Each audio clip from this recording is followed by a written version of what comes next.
Hi, I'm Rob. And I'm Angie. And together we are TwinFinity. Reason Angie's laughing is because take one, I got a little carried away and she still hasn't recovered. I should save that as a blooper because it's funny. He went, "Hi, Rob," and I'm like, "What do I do with that?"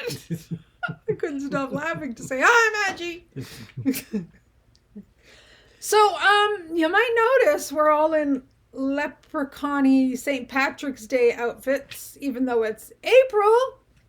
It's because we're way late on our last video. We had intended to do our last video for March 17th, but the energies have been just kicking our asses. I got to admit, and I'm sorry, you can bleep me. Go ahead. I have been feeling rough. Just lots going on. Between the lunar eclipse and the solar eclipse and the energies and learning some nutty stuff about my stomach issues that I've been going through for 5 years that I may share someday or I may not. I don't know. I'm still processing it all. I think you've mentioned them before. No, but shared what the latest, whatever we even want to call it, is. So yeah, there's just been no way that we've been in a space to do a video. So, and we're just honoring that and doing a video now. And the thing is, it's not all about head space or spiritual space. It's also been physical space too. Well, yes, for you. Well, yeah, and me. Yeah, Angie's been dealing with gastritis, and we went on a vacation late February, early March. We finally left Canada again for the first time in 5+ years. And it was very nice to go on. But when I came home, I was also scheduled like 2 days later to start something called photodynamic therapy. And basically, without scaring everybody, because the whole idea of this stuff is to prevent things from going bad, it was all on my scalp, and it's all about eliminating precancerous and abnormal cells from the skin. So anyway, about the time I would have needed to be wearing this hat, I also had all sorts of nasty creams and all over my head trying to do their job, and wearing a hat was uncomfortable. I had one of my hiking hats that I was wearing, and it ended up all covered in cream, and it took me half an hour once I was finally done all the treatment stuff with soaps galore in one of our big sinks just to get all the chemicals and including sunscreen back out of it. So yeah, that was going on. Plus there was energy bits. Plus, Angie said this before. She's a little bit of an introvert. Sorry, a lot of an introvert. So much that my introvertedness comes out as being extrovert, according to her and many others. And I don't know about that. I'm kind of neutral, right down the middle. So I can go either way, but I think I'm still a little bit more introverted than extrovert. Let's call it 48-52. Anyway, we went on our vacation and we spent a lot of days in many large, bustling, energetic crowds, and Angie just got burnt right out from it all. It was just all she could do to handle it. So when we came home, she was ready to sit in a dark basement for 2 weeks and just regain herself. Yeah. So when March 17th rolled around, neither one of us was anywhere near ready. No. Even when March 20th and 25th and 30th came along, we were still nowhere near ready. Are we ready now? Well, we're readier. We're better. We're able to laugh and say, "Hi, Rob!" I heard somewhere that we were supposed to change it up a little bit. Somebody had made a request, or maybe it was just time to change things up. So I changed it up. That's all I did. Well, I don't know what you're talking about, but it was more somebody had, I don't know what the right words are because I'm distracted by the dog. Yeah. Somebody had said they felt like it was time for us to like maybe branch out and not do questions anymore. And I was feeling that way too. So I don't know. I'm just going with the flow right now. We're still going to do questions because we still have questions. But if we get lost in a tangent and only do one question or two or three, that'll also be good too. Well, what I was going to say is, I don't know if we'll continue doing questions in the future. We've been doing this for how long now? 5 years? Longer? Well, I think we've been doing Q&As since we finished with all of our story videos. So that would have been Like 2017? 2017, Oh, wait. 2018. I think we started doing videos in 2018. 2018, yeah. So 2019.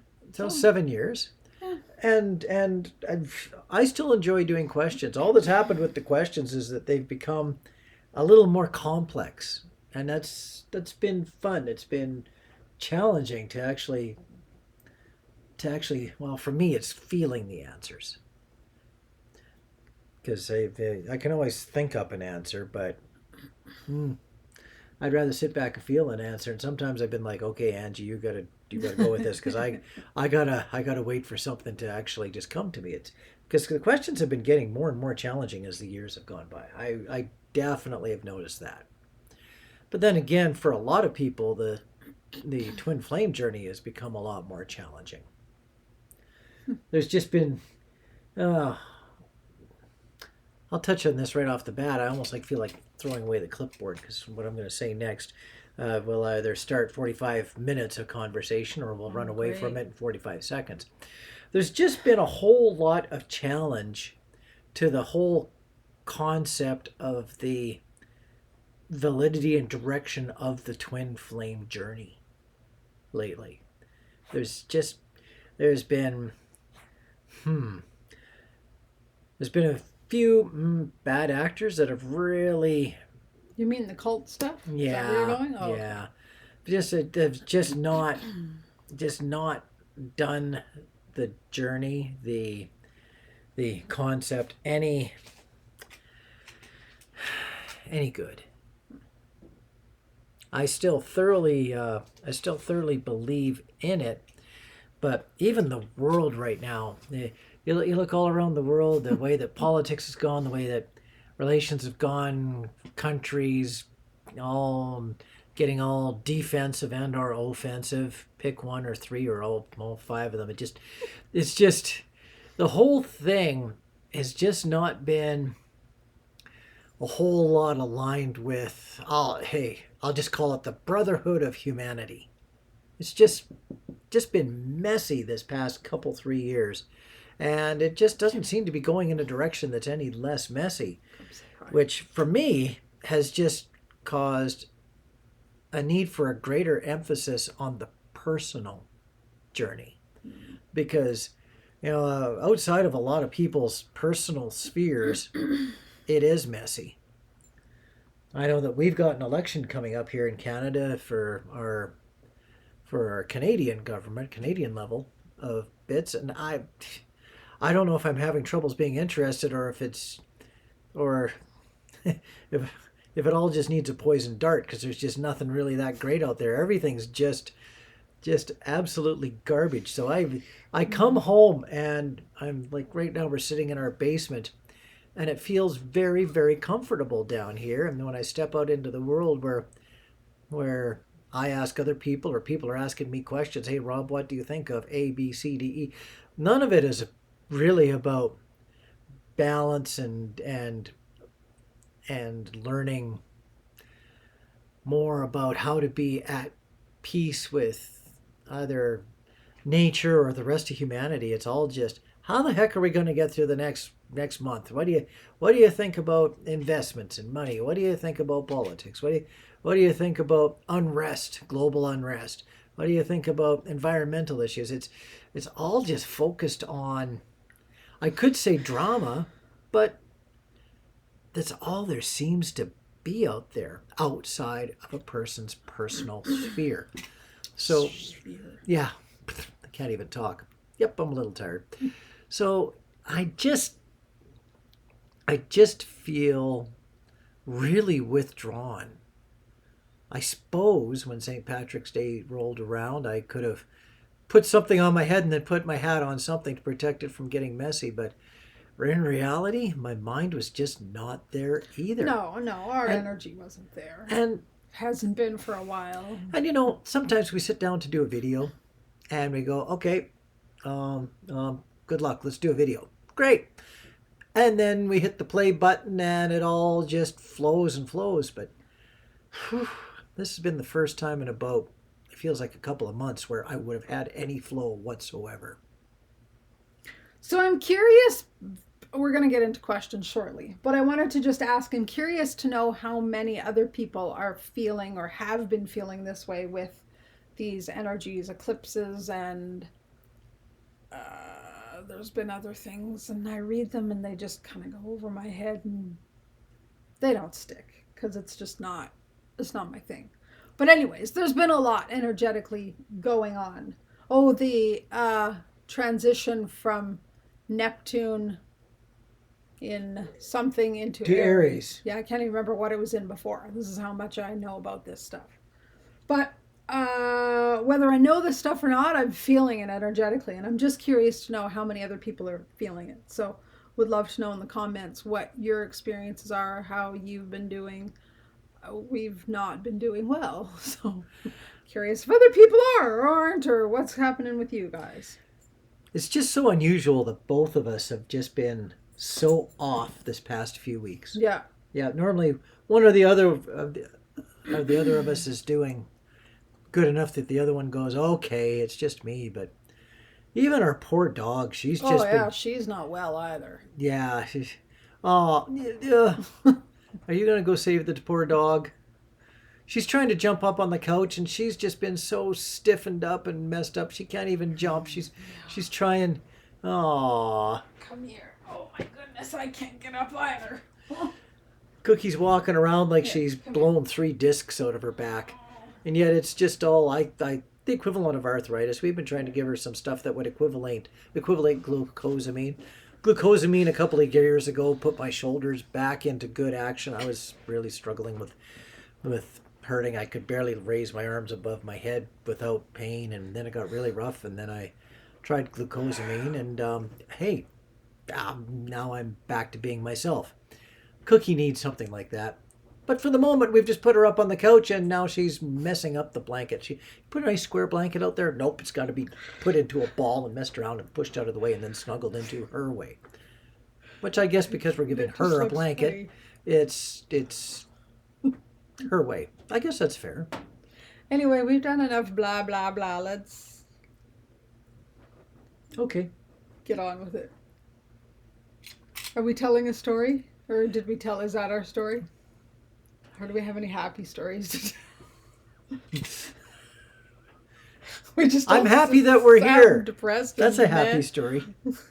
So anyway, I like the one you first wrote down. I think the other one you've mentioned before. Definitely, we've talked about. We that. have. I think so. Yeah. So, but all right, you can tell the story. Lately, we've been a little bit more this way. It's become something a More little on bit weekends. more on weekends and more in just the past couple of years.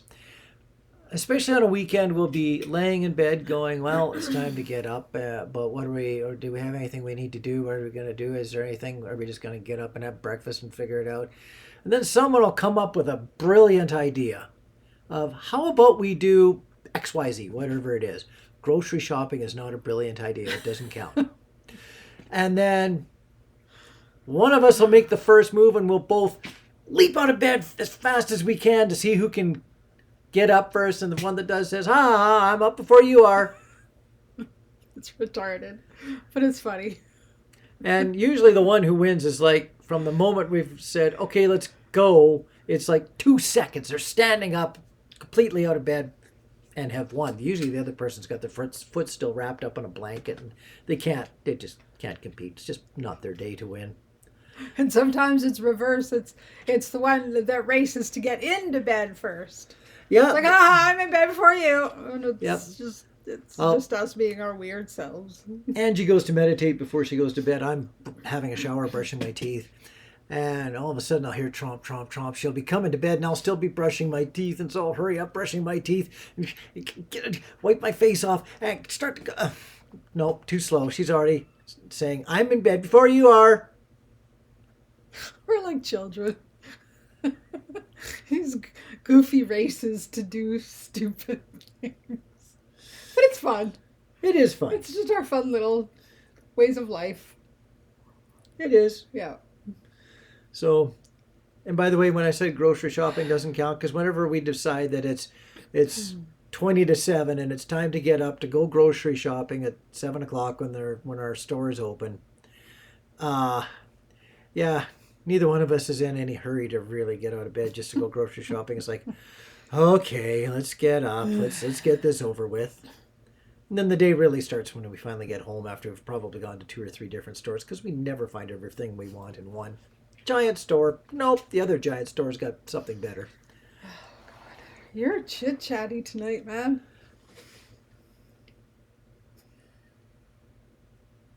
Maybe. Shall I read a question? Yeah, that might be advisable. Only if you want to. You just talk all night for fun. Well, it is fun. Okay, perfect. Oh, we're getting serious. No clipboard tonight. Well, yeah, I was noticing you wrote a word in the column of this one.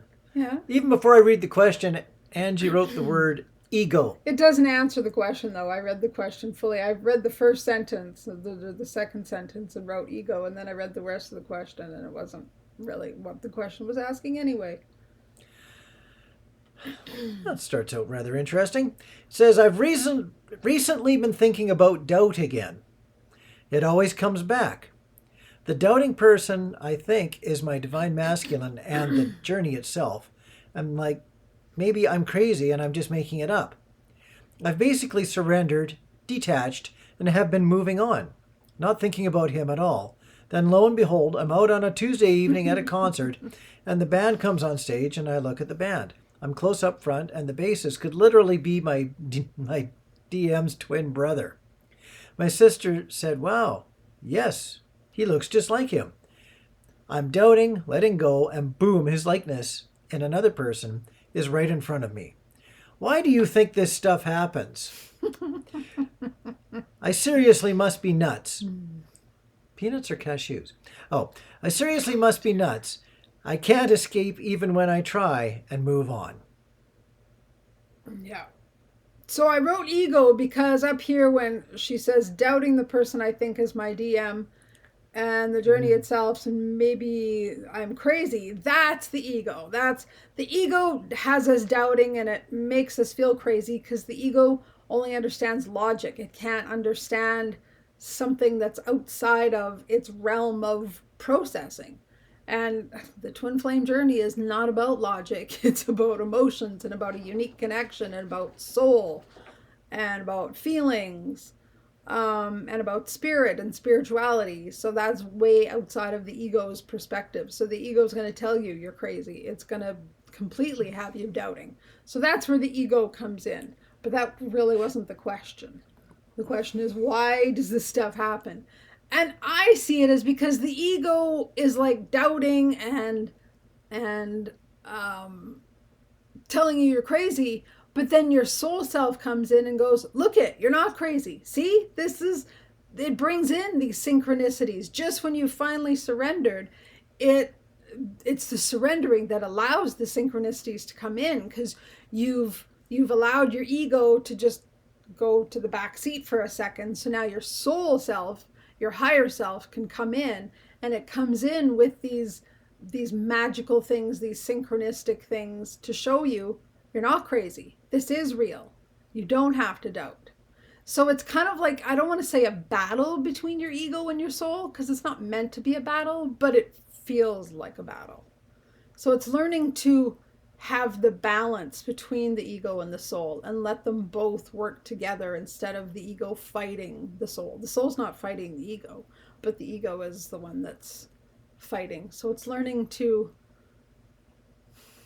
work with the ego and have conversations with it and let it know that you appreciate that it's just trying to keep you safe and that it's just trying to help you stay in the lines and lanes that it understands, but let it know that you are safe and you want to go outside of those lines and you want to explore the irrational or the crazy or the stuff the ego doesn't understand and have it find some peace with you and you peace with it. That was long-winded. Yes. Anything else?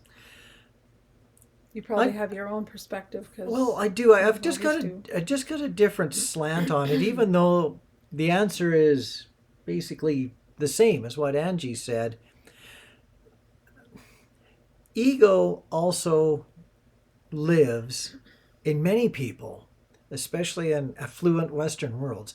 Ego lives with accomplishment and progress. And if a person is very analytical, oftentimes they place their self-worth on being able to accomplish things. And your ego drives your accomplishments or efforts to have accomplishments. And a bruised ego is when you have failed, especially if it's failed to the point of ridicule. Now, ridicule can come from outside. That's when a person or a group of people say, you failed. That's really, really hard on a person's ego if they're analytical. And also, failure can come from self-judgment. Now, doubting the person is my divine masculine and the journey itself, and maybe like I'm crazy, and maybe just making it up. Right there, that's your ego saying, I'm not getting anywhere. I'm not accomplishing stuff. Whatever you're doing isn't working. Right. Give up on this. I'm going to make it look like that it's not worth it so that you go concentrate on something else like climbing mountains or whatever. Like scrap all this stuff that doesn't seem to be serving you well. That's the ego trying to choose a reality based upon success, as opposed to choosing other things in life, like maybe climbing a mountain, that you hang your hat on as far as being successful, and letting your accomplishments of, let's say, spiritual growth and understanding why things are the way that they are, let those lessons come to you as opposed to trying to force them into existence through trying to make an accomplishment. So, when ego is telling you, no, you're just making it up, and spirit comes along and puts a bassist right in front of you that looks just like your divine masculine, that's just kind of letting you know that your answers, your feelings, your path that you're on is real. Yeah. And that ego needs to not try to always be in a rush to come to a conclusion, to come to the finish line, to come to the gold medal. That's a good way to put it. I like that.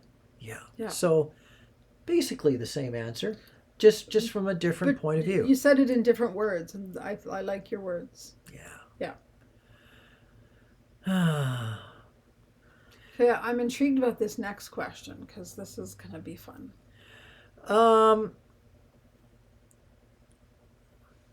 Yeah, okay. Rob, if Angie had not revealed to you about your TF connection, what do you think would be your path? Also, Angie, if you had not revealed to Rob about your TF connection, what do you think might have happened? Do your spirit guides have a plan B for letting Rob know about your TF connection in any other way? Thank you. That's a fun question. So if Angie had not revealed to you about your TF connection, what do you think would be your path? I honestly believe that if Angie had not ever, well, I'm going to put it this way too.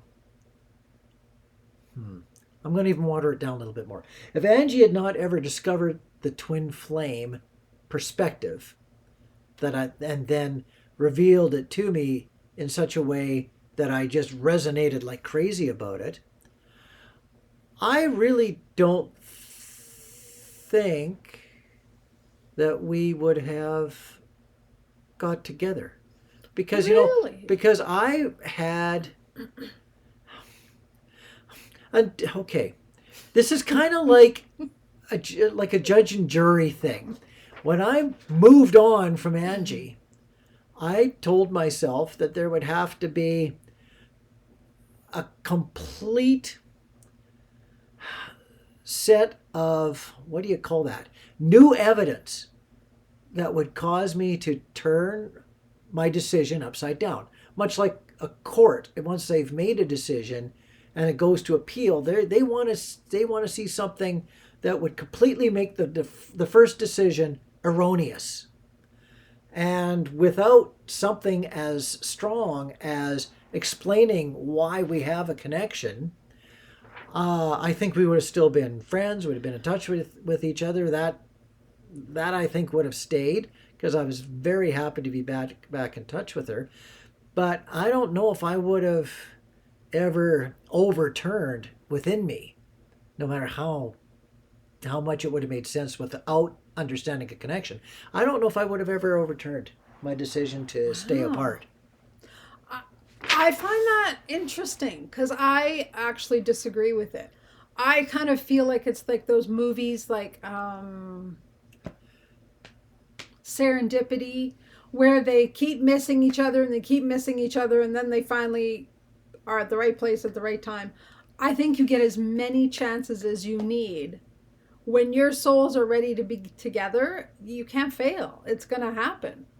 And I think even if I hadn't told him, something else would have happened. Maybe he would have discovered the twin flame information some way, somehow. Maybe we'd never know we were twin flames, but just the pull to be back together would have brought us back together. Because we were feeling that pull. Oh, we yeah. We were feeling it. I mean, we'd go for lunch and you'd hug me and I could feel like you never wanted to let me go. I could feel that, even though you did not know we were twin flames. So I think the energy still would have pulled us together, even if we didn't understand what we were or the connection we had. I think some way, somehow, it would still happen.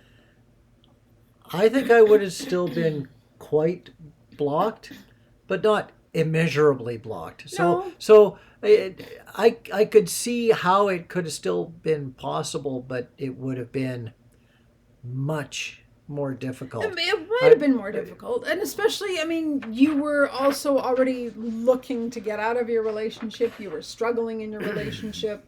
You had been for years. So maybe this old love that was reignited inside you would trigger something. Timing would have still been everything. I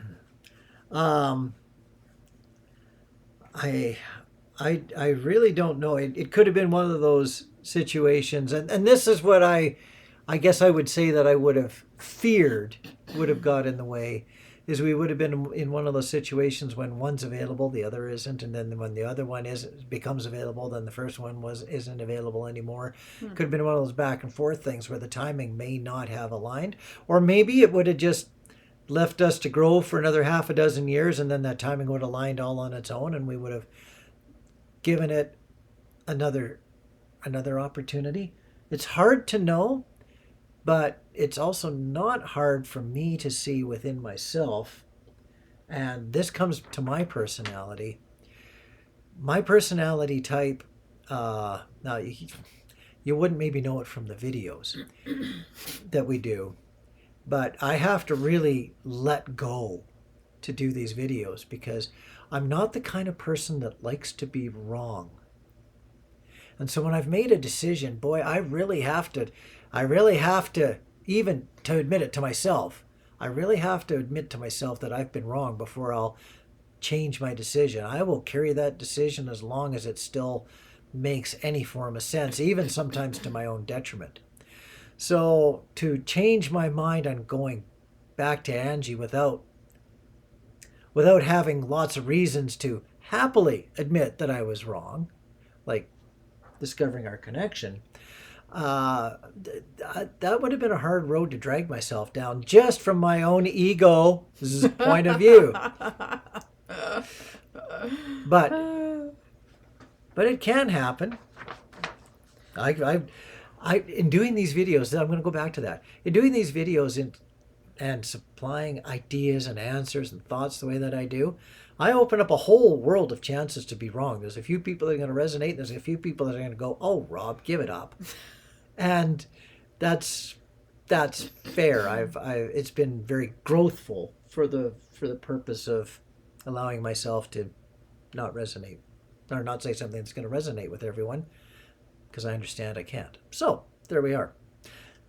So I'm going to answer the last part. Do you think spirit guides have a plan B for letting Rob know about your twin flame connection?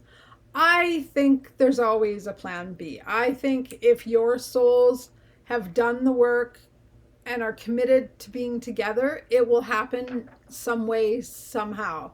And this is where I believe you can't fail. Like when you're on, it's like, you know, those cars at a Carnival. Thank you. Bumper cars? No, but like they're on a track. You think you're driving, but you have like this much room. Oh, they're like a slot car. Yeah. Yeah. So you think you're in control, but you're really not, because you're on this track and it's only going one way.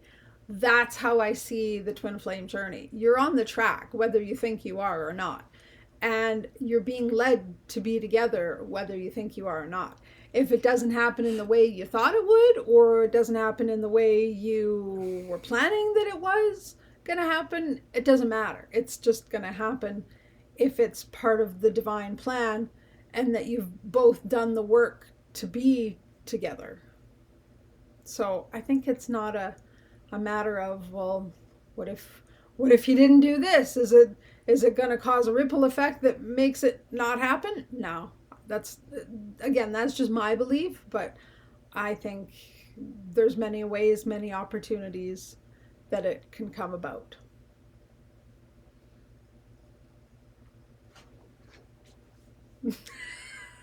I just put the questions down because I have a question. Oh no. I thought that meant we were moving on. I guess not. Okay. Okay. Let's just talk about value to the grid. The spiritual grid on the planet. Yes. And everything else. Yep. Value to the grid. Yeah. We are together. I feel that our togetherness as twin flames is of value to the grid. Yes. That's the big picture of why we're together. Okay.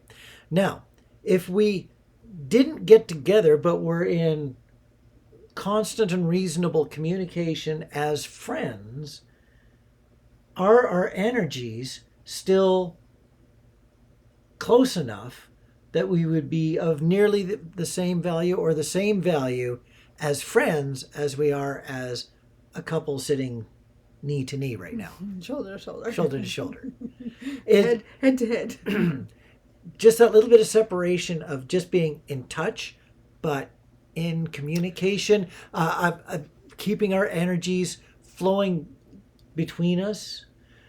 I still think that that's of high value. I'm so excited. I have a Rob analogy. Okay, your turn. Okay, are you ready? Yeah. I'm so excited. Okay, so we each have our own candle. We're our own little flame. Yeah, you have a candle, I have a candle. Okay? Your candle's in your left hand, my candle's in my right hand. Fine, I'll put mine. Okay, we have our candle. If we're just friends, we're holding our own candles. And so our candles get to sit side by side, but they're only so bright that way. But they're still both illuminating the space brighter between them. Right, they are, absolutely. Keep going, I interrupted. So it is helping the grid, no question. But when you come into like actual union, your candles merge and become one big glowing light, much bigger. So it creates a bigger light on the grid, a brighter light. More focused, more concentrated, brighter light. Totally. Is one better than the other? No, they're just different. One is a brighter, stronger light that assists the grid in a stronger way. But that doesn't mean having your separate candles is not still effective.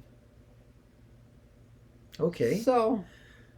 So this is in union, this would be in friendship, and this would be in separation. Sure. Still two candles. Yeah. But working much closer together. in illumination. It just creates a bigger Big- illumination. Bigger, better illumination. Yeah. There's the answer. I'm very happy with that. That's like a Rob kind of thing. I got. Did we trade braids for a moment? Yep. Thanks. I like the analogies. I'll be the analogy person. Okay. Okay. Analogies are fun. They are. I want to live there more. That was a fun question. Good question.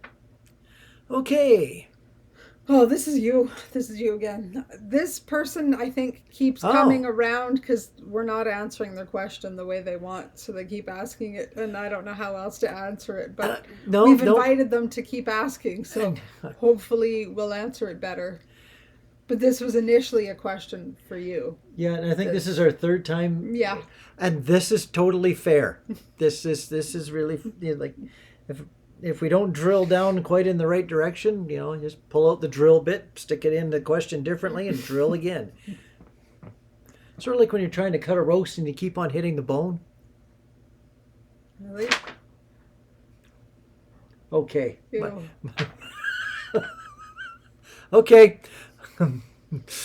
Can you elaborate on the right off. I'm sorry. Nah. Sorry. No, I could go on, but I won't. Go ahead. Can you elaborate on the type of love that is shared between twins? I know how I felt about my twin since I have met him, but I've never felt like he's sharing the same feelings, especially since twice he's been able to walk away from me and stay away. I understand the role he has played in my growth since I met him, but I just don't see or understand the love part. Can I quickly answer that Yes. first? Yeah. So I think now I'm understanding more where you're coming from, is you're trying to understand, how can I have this realization that we have this significant soul connection and he does not?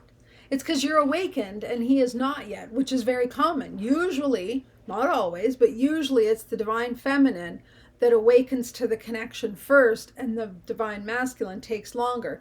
And they only take longer because the divine feminine more lives in the spiritual aspects of life. So we live kind of up here, and the masculine lives more down here. They're in their logic, they're in their brain. We're more in our soul. Not to say one's wrong or one's right, they're just different, and you need both of them. That's part of the balance.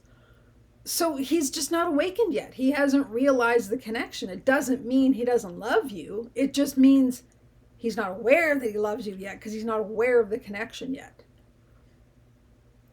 I just had that, so I wanted to share it while it was in my brain. Now you can carry on. Almost going back to the other question about accomplishment that I went off on that tangent with. It seems to me that in this case, the divine masculine, it's not their goal to accomplish love in this relationship at this time. They probably have other goals. I can only imagine that maybe they're business savvy, and that's what their focus is in life right now. They've got other things, and they just don't need this complication right now. Absolutely.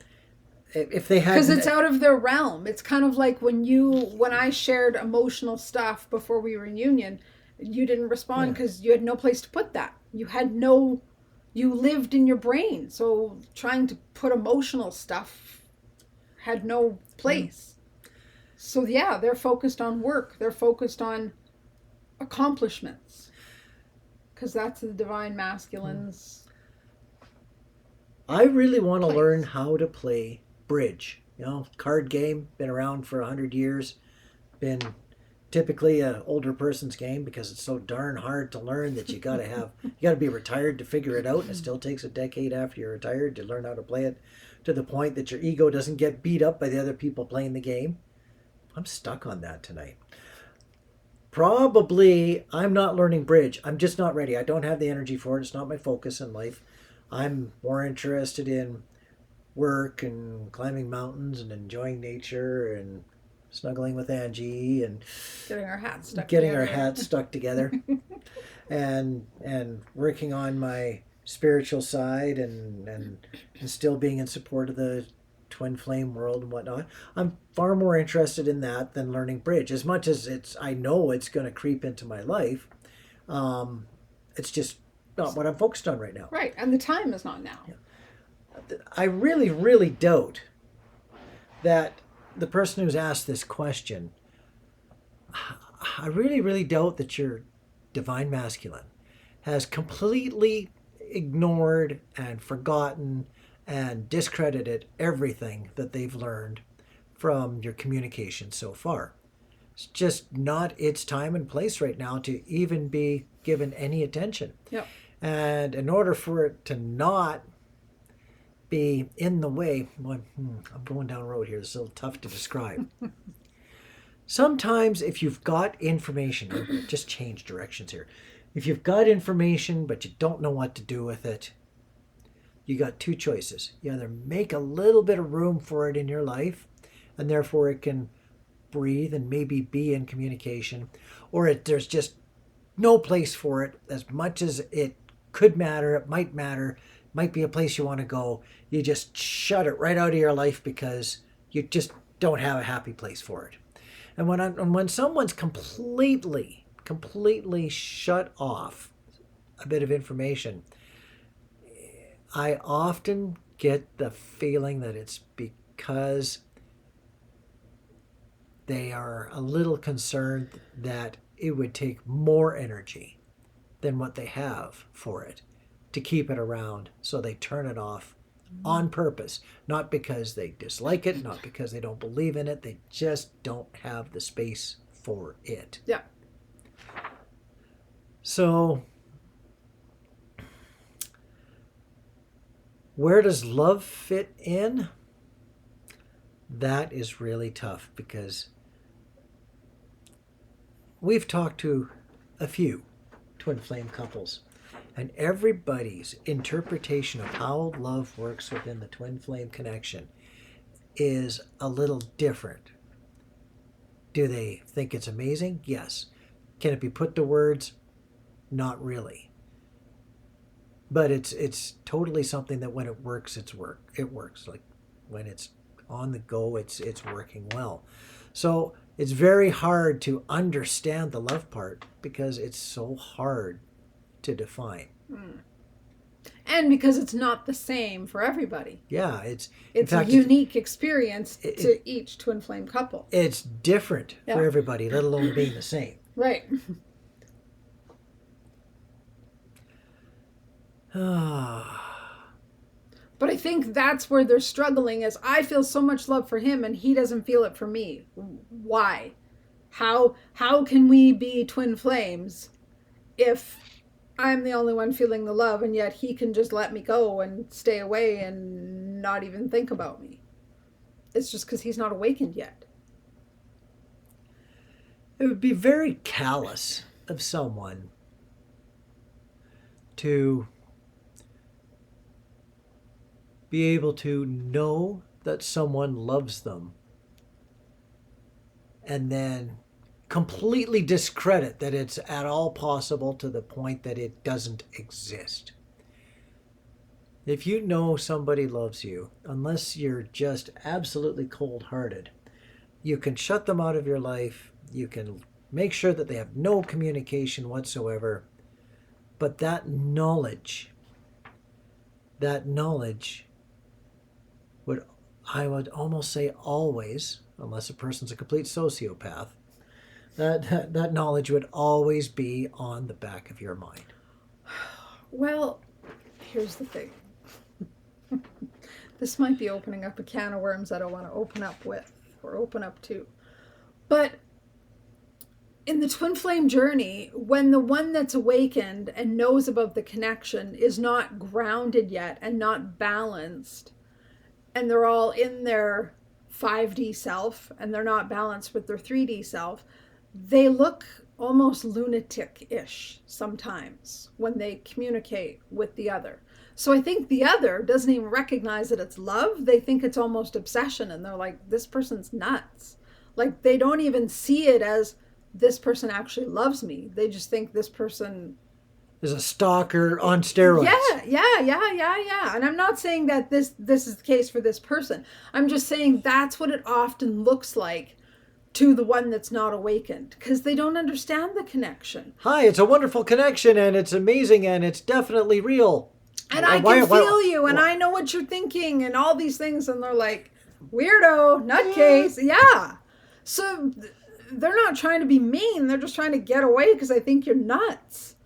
And you got to let them be there, because it's not something you can explain to them rationally, just like I couldn't explain to Rob. I didn't explain anything. I just said, I have this information about twin flames. Learn about it, feel it, do whatever you want with it. Here's the information. And he came back with then being awakened and knowing the connection on a soul level, not from a brain level. And that's the place that the divine masculine, or whoever the unawakened one is, has to get to. You can't force them to get it. They have to get it inside themselves. And until they do, you can have all the love for them you want, and they're not going to see it because they're not there. They're like living literally on a different plane than you. You're living in 5D, they're living in 3D. You're literally in two different worlds. Yep. So you got to just keep living your life, doing your growth, finding your own inner balance, finding your balance between your 5D self and your 3D self, so you don't come across as nuts to them when you do have communication. And you're going to at times. I mean, God, how many times did I come off as nuts to you? You used to think I was a complete wingnut. Well, fluffing the aura of your plants and channeling angels. And it was in homeless. Back in 1997, it was pretty much daily. See?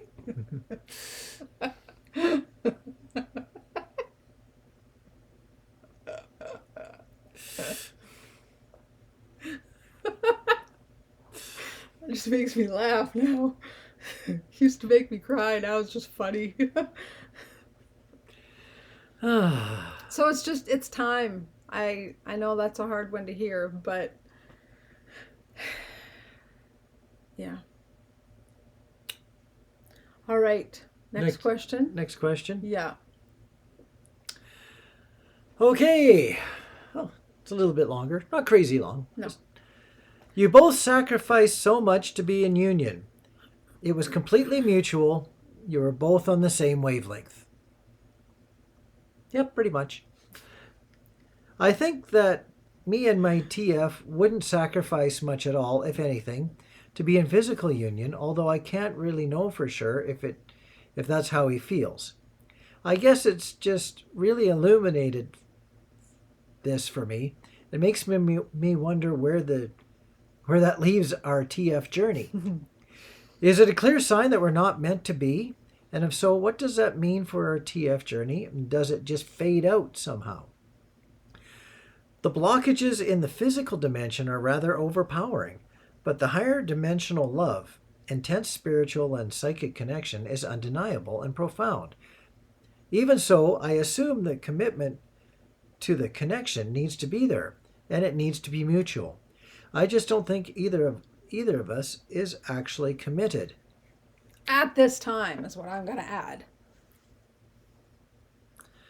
Well, if you both are, quote unquote, even on a remotely similar wavelength in regards to this, yeah, at the same time, a word that I like to use is opportunity. Opportunity tends to come along when alignment has been achieved, I guess is the way that I'd put it. It's almost like, and this goes back again to another question, it's almost like spirit has a plan B all on the way that, okay, plan A is we got to keep these two apart because they're just going to hit together and blow themselves up if they get together. Oh, but until they are more ready or ready enough. Pick a term. And then when that plan B becomes the viable plan, then really it's not really a plan B anymore. It becomes a plan A. And if you're both on the same wavelength, but you just don't see yourselves putting in the, I'll call it sacrifice, because that's what this sounds like. It sounds like it would be an immense sacrifice on both of your behalves to get together At this point. at this point. Now, if the getting together becomes super important, the very, very same challenges lose their immensity. Yeah. When you're ready to give up everything that you have, then I suppose you could call that an immense reason to allow the opportunity to get together to happen. Usually it goes the other way. Usually the opportunity finds the person and reduces the immensity of the task of getting together. For example, you're both tied up in relationships, both have families, then something happens and you're both not quite so tied up in relationship and or families, which took that big immense reason to just not bother fighting what seems to be destiny and reduces it down to something that becomes changeable. And I think divine timing plays a huge role in this. Yeah. Like, if you look at Rob's and my journey, even like a month before I told him we were twin flames, were we committed? Well, I was, because I was forced to be by my own soul. I felt like my soul took me by the scruff and went, "You're gonna do this." But were we both committed? No, not at all. Not at all. It wasn't until the timing was right for us to be committed and that we were both awakened to our connection that we were committed. Right now, you and your twin, even though you might both know your twin flames, it's just not time to be together. So it's not time for you guys to feel that urgency within yourselves to be committed. Otherwise, you would feel it. Otherwise, you would move mountains, almost literally, to be together. So it's just not time to be together. And I think that's the important thing to honor is when we were going through our journey, we were told, don't force it, but don't pull away from it. Like, when the energy is there, go forward, but don't try to make the energy there to go forward. And I think that's what's important for your journey. Like, it's almost like you're saying, well, we have no desire, like we're not that committed, so it's not going to happen. Well, no, it's just not happening now because it's not time to, and you can't force it to be time to. You just have to be in the moment and allow those energies to flow, and when they're ready to put you together, it's like you can't do anything to be apart. You want to be together so bad that it takes work to be apart. I feel like there's more to say, but I'm not. I'm in a loop. No. Oh, you're stuck in a loop? Yeah. Ah, yes, that happens. So it's your turn. So I'm looking at you like, help! The connection is undeniable.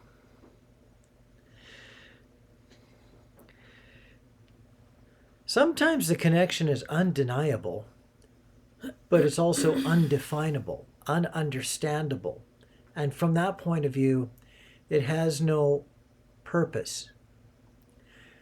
When I come to all of a sudden understanding what the foundation of our connection was based on and how no amount of other searching was going to, okay, how about this? If I was always going to be looking for a relationship of some type, that there would be very, very little that I could possibly imagine that would compete with this connection once I came to understand why and how it existed. Then I felt I had no other choice, and nor did I want another choice to deny the connection or to not be with that connection, not to nurture that connection, not to continue to learn about that connection. But that connection needed purpose, and the purpose, I guess, for me could have been initially described as irreplaceable. That's a good word. Yes, there was just nothing in my understanding at all that would cause me to understand anything that would be a greater connection to have. Now, there's lots of wonderful competing connections, but for me it became just an understanding that I needed to respect it much more for what it was. And therefore, when I flipped the switch on the connection, it gained so much purpose that I was willing to uproot pretty much what felt like my whole life. It was your whole life. To make that connection the primary focus and connection in my life. Up until that point, it was just a connection without understanding. Okay, so here's a question. Once I told you we were twin flames and you had the awakening and you understood the connection on a soul level, Yes. did you feel like Rob, the day-to-day Rob, was in control? Or did you feel like your soul was now leading the charge and guiding you forward? I had always been living in a realm where I was accepting my day to day, week to week, month to month life the way it was, but I was guiding it very much from a three-dimensional point of view. Yeah. I was working on career. I was doing various things that I'd like to do. It was about me enjoying my life the way it was. Right. Once the connection came into play, my spiritual learning side that was, I'd say, about 10% of my life instantly became 30 to 40% of my life. I had to recognize it as the second biggest thing in my life. My day-to-day journeying that I was doing was still most important, but all of a sudden my spiritual side had just grown by leaps and bounds as far as its energy that it was allowed to get from my total well of energy. And I knew it was never going to go away. I needed something that was going to support that growth that I now not only was just letting happen to me like I had for years and years before that, I now wanted to put my own energy into my own growth. And that would require education, it would require effort, and it would require a completely set of different living parameters that would allow me to still have that. It changed my life purpose. Now I still like to go out and ride my bike and climb my mountains, and I still work on my career, even though I'm more working towards the retirement end of working on my career. But all those other things became far less important, and I needed to live differently. And the very source that made me aware of the spiritual opportunity was also a source that I wanted back in my life. And I needed it back in my life because I knew that if I was going to grow in the directions that are all of a sudden, just plainly all of a sudden in front of me, almost out of thin air, I needed the connection. I really did. So I had to upset my life if I was going to do this. That was a long answer. Yeah, Okay. it was. The point I was just trying to get to is, though, when your soul is now awakened and in charge, and your ego is not the one driving your life anymore. And again, I don't mean ego to mean a bad thing. I just mean your 3D self versus your 5D self. When your 5D self is all of a sudden now leading your life, that is when you get to the point where you will sacrifice things, and you are willing to do whatever it takes to be together. Until then, it's just, again, like I said in the last question, it's just about honoring where you're at. You can't force yourself to be in your 5D self and be in that state of, okay, let's go. It just has to come when it's divine timed to come. So I don't think it's a matter of needing to say, well, you guys sacrificed everything to be in union and my twin and I aren't there, so we're probably not going to be in union. I think that's being kind of harsh on yourself. I think it's just a matter of, it's not time yet. And when it's time, you will have that drive. Because your soul will be leading you and pushing you. And remember that just by the way this question is written, I'm very actually happy with where these two people are, because I really feel like their candles. Here we go back to your candles. Their candles are quite close together. Yeah. All they're missing is the purpose to mash them literally almost together. Right. Right. But they've got their candles so close that. It does sound beautiful with a little bit of tragic, more than tragic with a little bit of beautiful. You had me until you said the word tragic. Anyway, I'm going to move on to the next question, if that's okay. Where are we at for time? Oh, we're over time. We're over time. Fine.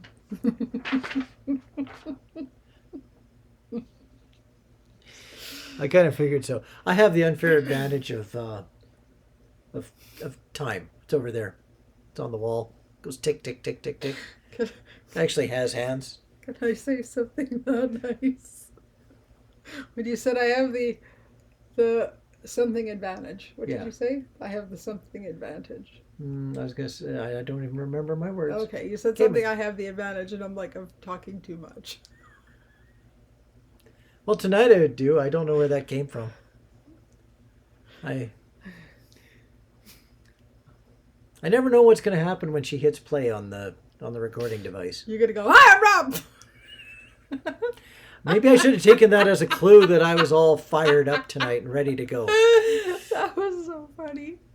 I'm going to have to post that as a blooper because it was so funny. I didn't know what to do with it. I was just like, what do I do with this? I can't stop laughing. Well, she had no warning. No, I didn't. No. I guess that's what happens when you're on a diet that doesn't involve very much sugar. And then you have a wedge of cheesecake for supper. All of a sudden you go... I'm going to get on a whole other tangent. Let's say goodnight before you go all tangenty now. No. No, you're not going to go all tangenty? Nope. Good. Okay. I'm just going to say something for about 7 seconds. My weight was too high. My blood pressure was going up. I'm losing weight to live healthier. Yay for Rob. The end. And I had nothing to do with it. No. It's called being too embarrassed to go to your doctor because all they do is slap you on medication, and I don't feel that that's the first. I don't feel that's a plan A. Plan A is look after myself better first. See, my 7 seconds turned into 20. Okay. I'm going to say goodnight for the both of us because Rob will just talk to you all night long. By the way, nice hat. Yeah, you too. Happy late St. Patrick's Day. Very late. Yeah. It's almost Easter. It's almost... Oh. It's almost Easter. Yeah, we're late. Yeah. It is what it is. There's no such thing as an Easter hat. There's Easter ears. We have some. Oh dear. Yeah, you better hit stop. Have a good night, folks. Good night. Bye.